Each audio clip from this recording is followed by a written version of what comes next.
Selamat siang rekan-rekan semua. Siang. Selamat datang di sesi pertemuan diskusi kita pada siang hari ini. Saya, Krisnawati Sofiatul Amani, selaku moderator, akan memandu obrolan kita pada siang hari ini. Topik kita kali ini sangat menarik, yaitu tentang manajemen operasi bisnis di perusahaan McDonald's Indonesia. Sebagai pembuka, kita perlu tahu bagaimana strategi operasional menjadi kunci keberhasilan McDonald's dalam mendominasi pasar global. Kita akan melihat gambaran besar organisasi yang dikelola. Untuk memulai, saya persilahkan kepada Kak Manda untuk memaparkan profil singkat perusahaan, tantangan manajerial dalam menjaga konsistensi kualitas, serta apa sebenarnya tujuan dari analisis yang kita lakukan pada siang hari ini. Oke, baik. Terima kasih Kak Amani. Sebelumnya, jadi McDonald's itu adalah salah satu restoran fast food yang didirikan pada tahun 1955, tepatnya di California, Amerika Serikat. Nah, untuk di Indonesia sendiri, itu didirikan pada tahun 1991, tepatnya di Sarinah, Jakarta. Hingga saat ini, McDonald's itu udah berkembang dan mempunyai 300 gerai kurang lebih dan 11.000 karyawan. Nah, karena McDonald's ini makin berkembang, tentunya pasti memiliki tantangan manajerial tersendiri. Contohnya itu kayak selera masyarakat yang semakin berkembang, berubah, dan juga tentunya persaingan dari restoran fast food lainnya. Oleh karena itu, kita perlu tahu nih gimana cara McDonald's untuk menjaga kualitasnya di tengah banyaknya tantangan manajerial tersebut. Baik, terima kasih kepada Kak Manda atas materi yang sudah dijelaskan tadi. Nah, secara kesimpulan berarti McDonald's ini udah hadir di Indonesia sejak tahun 1991 dan kini memiliki lebih dari 300 gerai serta 11.000 karyawan. Tantangan manajerialnya adalah menjaga standar kualitas pelayanan di tengah perubahan selera konsumen dan persaingan ketat. Setelah kita memahami latar belakangnya, tentu muncul nih pertanyaan, bagaimana McDonald's menggerakkan organisasi sebesar itu secara sistematis? Kepada Kak Manisa dan Kak Dian, bolehkah dijelaskan bagaimana siklus manajemen mulai dari perencanaan bisnis, pengorganisasian struktur, pendelegasian wewenang, controlling, dan leading dijelaskan di Indonesia? Baik, terima kasih Kak Amani. Saya akan menjelaskan tujuan dari perusahaan McDonald's. Yang pertama yaitu menyediakan makanan cepat saji yang cepat, terjangkau, dan tentunya berkualitas. Dan yang kedua, McDonald's sebagai tempat kerja terbaik untuk setiap orang di seluruh dunia. Dan yang ketiga, organisasi yang memiliki hubungan kerja yang baik antara pemilik, pemasok barang, dan perusahaan. Lalu, ada strategi yang diterapkan dari perusahaan McDonald's, yaitu yang pertama, adaptasi menu lokal atau localization, yaitu menyesuaikan menu dengan selera Indonesia, seperti nasi dan burger rendang. Yang kedua, kecepatan dan kemudahan pelayanan, yaitu implementasi sistem self-service dan layanan pesan antar atau delivery. Yang ketiga ada kualitas dan kehalalan, yaitu menjamin keseluruh bahan baku memenuhi standar kualitas halal dan baik. Dan yang terakhir yaitu pemasaran kreatif dan kolaborasi, menggunakan limited time offers dan kolaborasi seperti BTS Meal untuk menciptakan kelangkaan dan konten media sosial yang menarik, terutama bagi generasi muda saat ini. Dan selanjutnya saya akan menjelaskan organisasi dari perusahaan McDonald's. Yang pertama itu ada store manager, yaitu bertanggung jawab atas seluruh operasional restoran. Yang kedua ada first manager, yaitu membantu store manager. Yang ketiga ada junior manager marketing, yaitu mengurus promosi dan kegiatan pemasaran cabang. Lalu ada junior manager finance, yaitu mengelola keuangan cabang. Selanjutnya ada second manager, yaitu mengawasi jalannya operasional dan kinerja tim saat shift. Selanjutnya ada crew leader, yaitu mengatur dan mengawasi kerja kru di lapangan. Lalu yang terakhir ada crew, yaitu melayani pelanggan, menyiapkan makanan, dan menjaga kebersihan. Oke, terima kasih penjelasannya untuk Kak Manisa, untuk bagian planning, organizing, dan juga delegasinya. Di sini aku bakal melanjutin penjelasan tentang controlling dan juga leading di McDonald's Indonesia. Nah, di controlling McDonald's Indonesia ini, dia punya pengawasan yang cukup berlapis untuk menjaga prinsip QSCNV-nya, di mana quality, service, cleanliness, dan juga value-nya. Ada 4. Yang pertama ada audit operasional atau mystery shopper, di mana menggunakan pihak ketiga untuk menyamar sebagai pembeli untuk menilai kecepatan pelayan, keramahan, dan juga kebersihan secara objektifnya.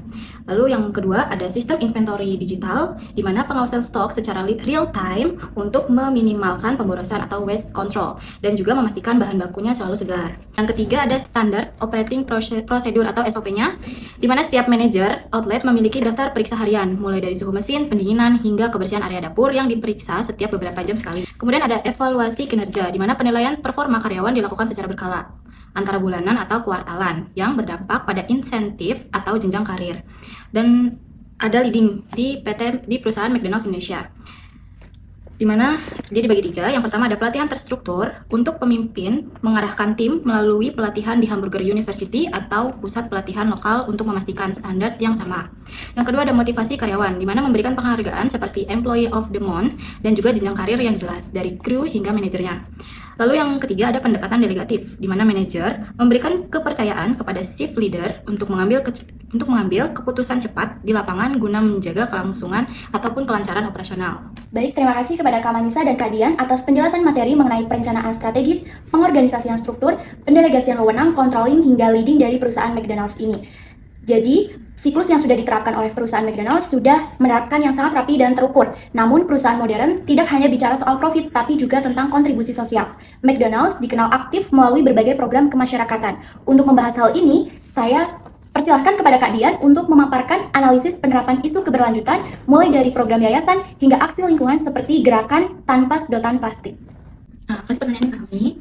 Nah, di McDonald's Indonesia juga kan dia punya program CSR, di mana program CSR-nya ini dia sangat aktif, lalu dijalankan melalui Yayasan Ronald McDonald House Critics atau RMHC Indonesia, di mana organisasi ini berfokus pada peningkatan kesehatan dan juga kesejahteraan anak-anak yang ada di Indonesia, khususnya mereka yang berasal dari keluarga kurang mampu.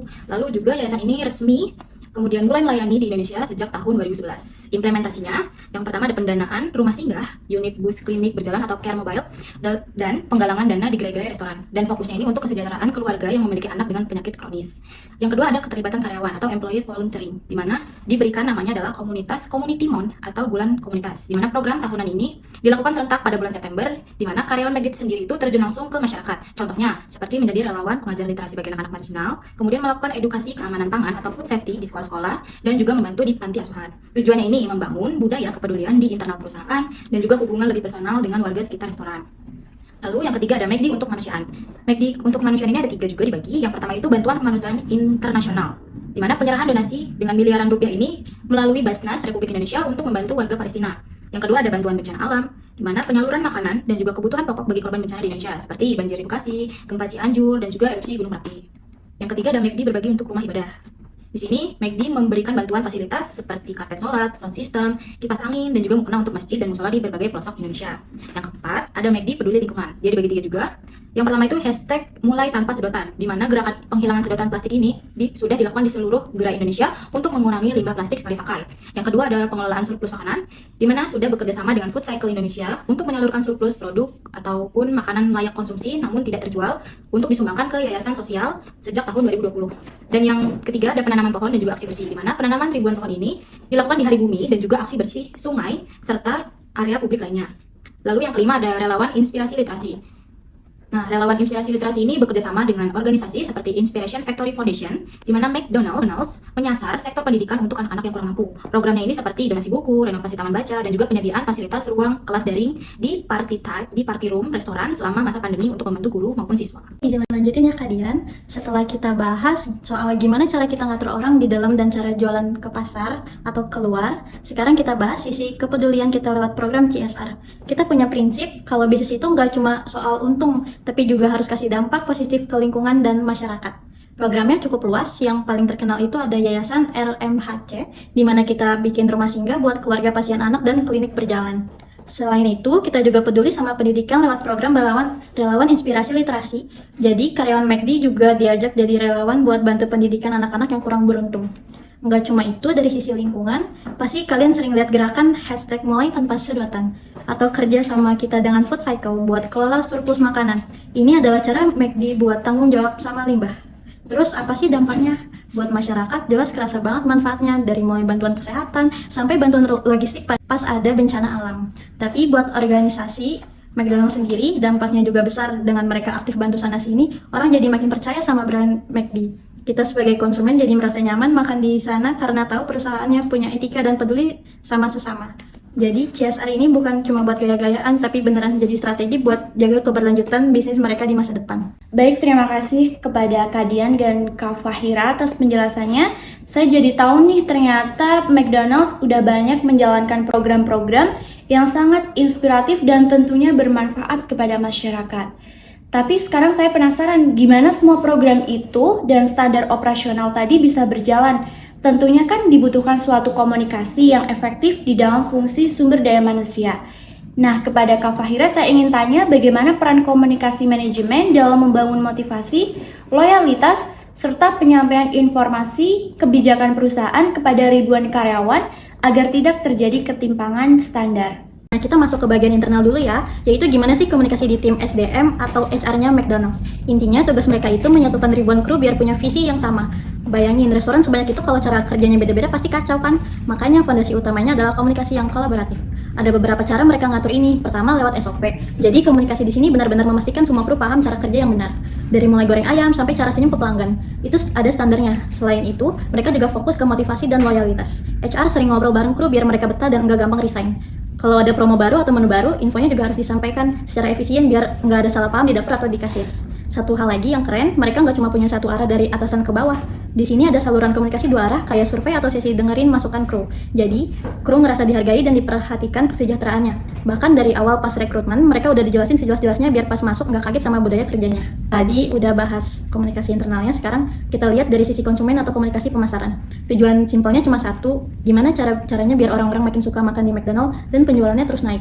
Strategi pertamanya lewat promosi. McDonald's ini pinter banget pakai media sosial, teknologi biar makin dikenal luas. Pesan yang mereka bawa juga santai dan relate sama kita sehari-hari.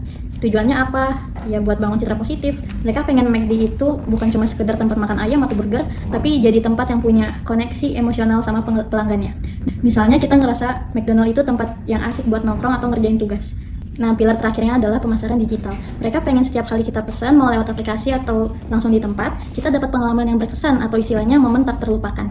Jadi, promosi yang kita lihat di HP sama layanan yang kita dapat pas di resto itu nyambung. Semuanya terintegrasi biar kita sebagai pelanggan ngerasa puas dan mau balik lagi. Baik, dari penjelasan dari Kak Fahira tadi, kita tahu nih perusahaan McDonald's berfokus pada komunikasi di internal dan eksternal. Untuk di internal itu, mereka melakukan standarisasi kinerja melalui SOP, motivasi untuk menekan angka turnover intention, serta memastikan saluran komunikasi dua arah melalui survei kepuasan karyawan. Dan untuk faktor eksternalnya itu mereka berfokus untuk di media sosial supaya masyarakat luas mengetahui perusahaan McDonald's dan supaya lebih terkenal. Meskipun sudah dirancang sedemikian rupa, tentu kita tidak lepas dari hambatan di lapangannya.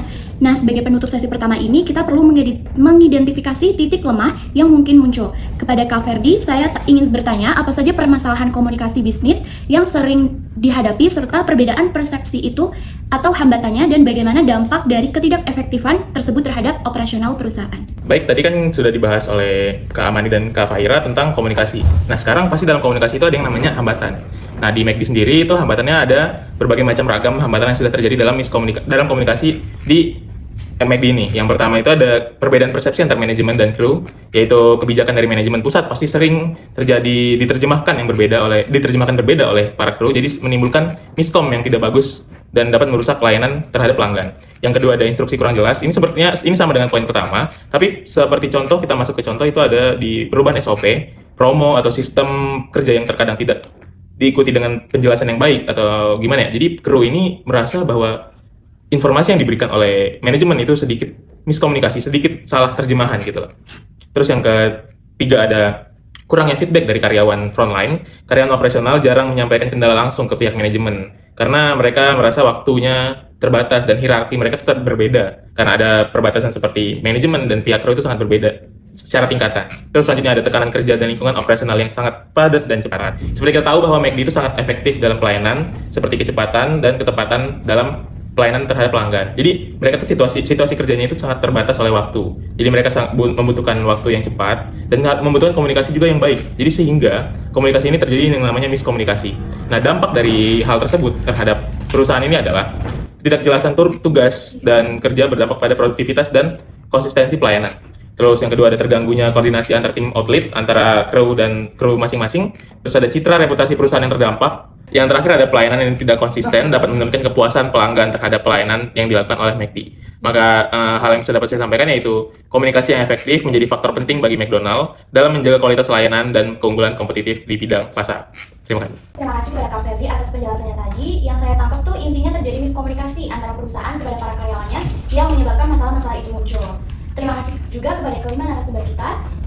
Sesi pertama ini telah memberikan landasan kuat bagi kita untuk memahami bahwa manajemen operasi adalah tentang keseimbangan antara sistem yang ketat dan komunikasi yang manusiawi. Kita akan istirahat sejenak sebelum masuk ke sesi kedua yang akan membahas tentang soal kepemimpinan dan inovasi. Terima kasih dan tetap bersama kami. Baik, saya akan jelaskan. Kepemimpinan di McDonald Indonesia bersifat transformasional dan situasional.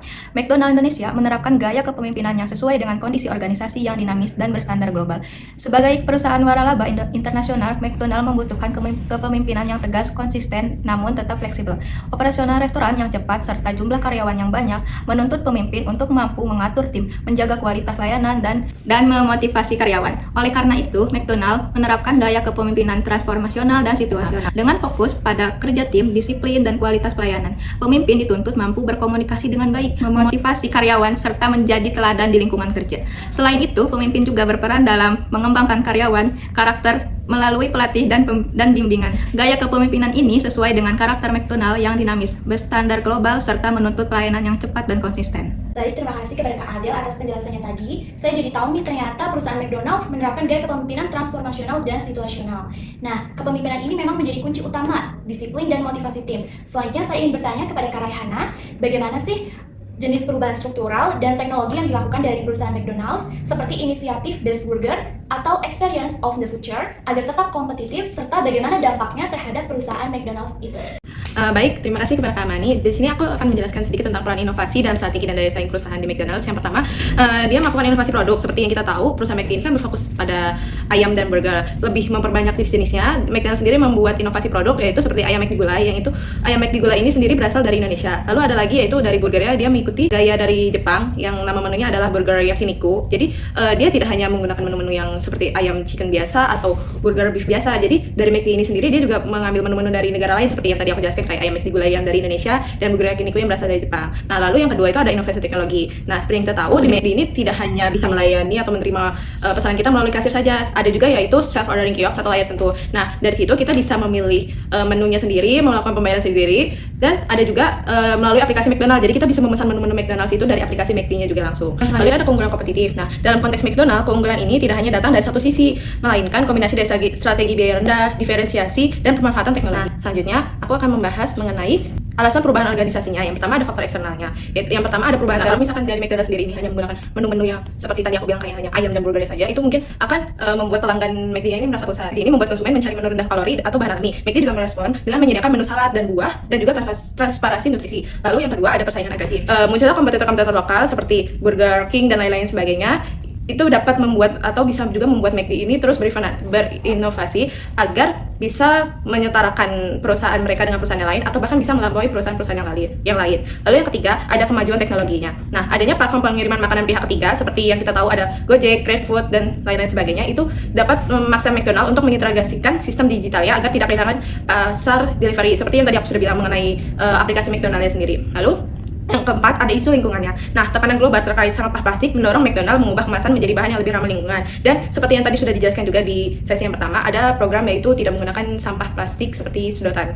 Lalu yang selanjutnya ada faktor internalnya. Yang pertama adalah efisiensi operasional. Nah, untuk efisiensi operasional itu dia tidak semua restorannya itu buka seperti dari jam 8 sampai jam 10 malam, tapi beberapa restoran ada yang menggunakan operasionalnya itu sekitar 24 jam agar orang-orang dapat mengunjungi restoran itu kapan saja. Lalu yang kedua ada modernisasi infrastruktur. Dari McDonald's sendiri setiap tahunnya mereka mengupgrade atau memperbarui gedung atau restorannya agar pelanggan tidak merasa bosan dengan infrastruktur yang ada. Lalu yang ketiga ada strategi pertumbuhan baru. Nah, itu seperti yang tadi aku bilang untuk menu-menu McDonald ya. Jadi dia tuh tidak hanya menggunakan menu yang itu saja. Mereka memikirkan atau menginovasi untuk membikin menu apa saja yang dapat menarik konsumen kembali.